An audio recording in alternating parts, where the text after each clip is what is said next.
stop everything right now. I need you to think about the last time you tried to defend yourself against someone who twisted your words, someone who turned your explanation into evidence against you, someone who took your silence as guilt and your voice as aggression. Think about that moment, the one where no matter what you did, you lost. You either spoke up and gave them ammunition, or you stayed quiet and they filled that silence with their own version of you. Got that person in your head? Now tell me, how many times did you walk away from that conversation feeling smaller than when you walked in? Because I'm willing to bet the answer isn't once. I'm willing to bet that it happened again and again, and each time you told yourself that if you could just find the right words, the right explanation, the right tone, they would finally see you clearly. They would finally stop. And that right there, that desperate search for the perfect response, that's not a communication problem. That's a trap you've been living inside without knowing the door was unlocked the whole time. This video is about silence. Not the silence of defeat, not the silence of someone who has nothing to say. I'm talking about the most powerful psychological weapon you have never been taught to use. And I know that sounds passive. I know it sounds like giving up, but stay with me, because by the end of this, you will understand why going completely dead silent is the one move that dismantles a manipulator from the inside out. This isn't about avoiding conflict. This is about ending it permanently. Here's the scene. You're in the middle of an argument, or what they've made into an argument. You didn't start it. You never started. But suddenly you're on trial, defending your tone, your intentions, your history, your character. And the more you defend, the more accusations appear. It's like trying to put out a fire with gasoline, except nobody told you the liquid in your hands was flammable. You felt this before, haven't you? That sensation where you open your mouth to clarify and somehow by the time the sentence is finished, you're the villain. Where your perfectly reasonable explanation gets dissected, extracted from context, reframed as proof that you are what? Too sensitive, too aggressive, too much, not enough? Pick whichever one they used on you. And here's what really hurts. The exhaustion isn't just physical, it's cognitive.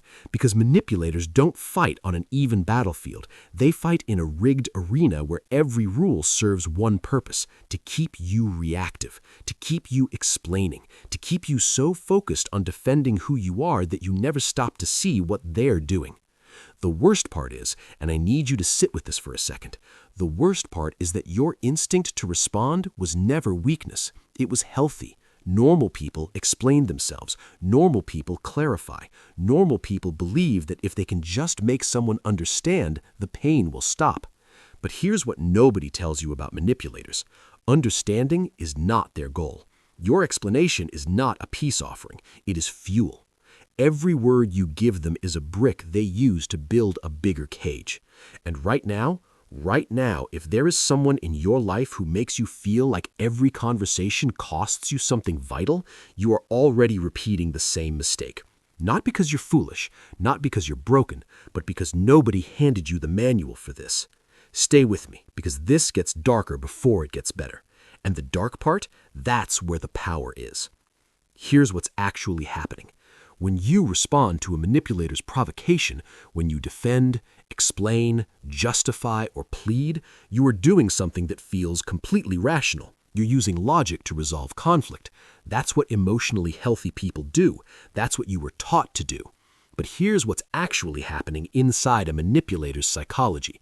They are not trying to resolve the conflict. They are trying to regulate their internal state by destabilizing yours. Let me break that down, because I need you to really hear this next part. Manipulators, whether they're narcissistic, covertly controlling, or simply deeply wounded people who learned toxic patterns young, exist in a near constant state of internal fragility. Their ego is not stable. It does not sustain itself from within. It requires external input, and the most potent input? Your reaction. Think of it this way. Imagine a person whose emotional thermostat is broken.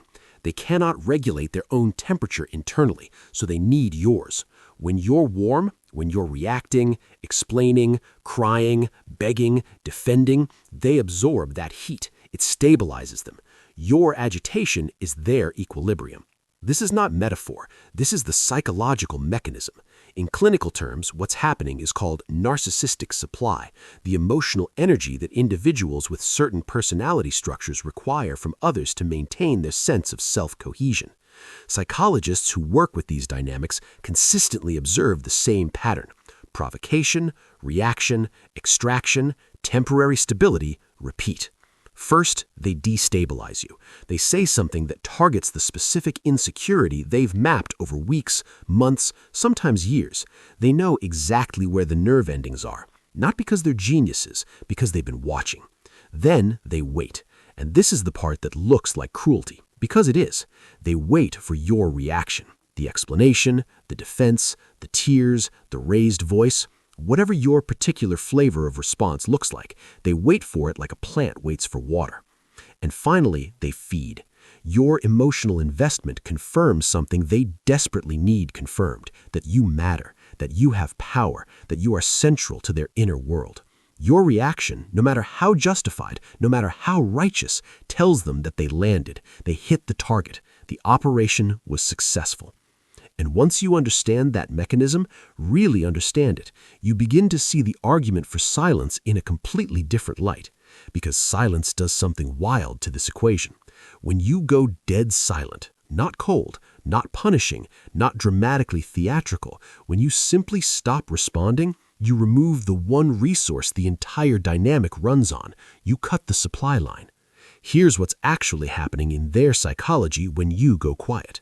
Their provocation lands in empty air. The accusation finds no defense to feed on. The twisted narrative finds no correction to corrupt.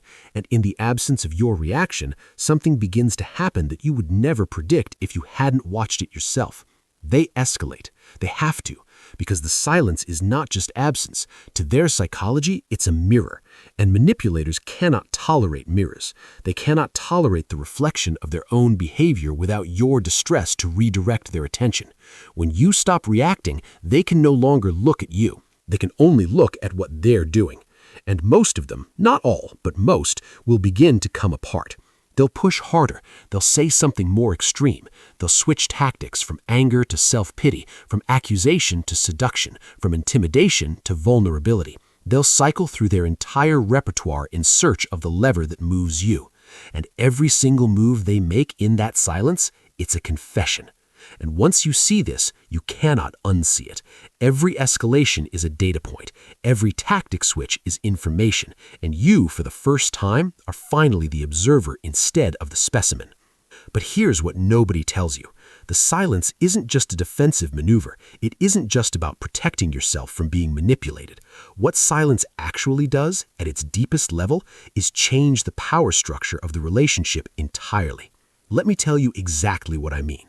You have been operating under an assumption, a deeply ingrained, culturally reinforced assumption, that the person who speaks holds the power, that the one who articulates their case, who argues persuasively, who defends themselves most effectively, wins. This is true in a courtroom. This is true in a debate. This is absolutely false in a dynamic with a manipulator, because the manipulator is not engaging in good faith discourse. They are fishing. And your words are the bait they feed back to you. Here's the reframe.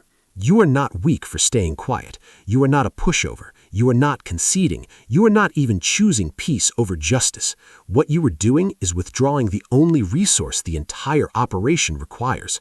You are not a failure who couldn't find the right words. You are a strategist who finally understood that some games are designed to be unwinnable, so you stopped playing. You're not the one who lost the argument. You're the one who recognized it wasn't an argument. It was a feeding ritual. I know what some of you are thinking right now. You're thinking, but doesn't silence just let them think they won? And this is important. This is the most common resistance to this idea, and it deserves a direct answer. What a manipulator interprets in the first moments of your silence is irrelevant. Yes, they might initially experience it as dominance. They might briefly feel that they've shut you down, silenced you, controlled you. That interpretation will last roughly as long as they realize you're not coming back to the conversation on their terms. Because silence sustained, silence that is not broken by their escalation, their guilt trip, their charm offensive, their rage, silence that simply persists, communicates something no sentence ever could. It tells them, you do not have access to me. Not my emotions, not my explanations, not my sense of self, not my need to be understood by you specifically. You are not available for extraction.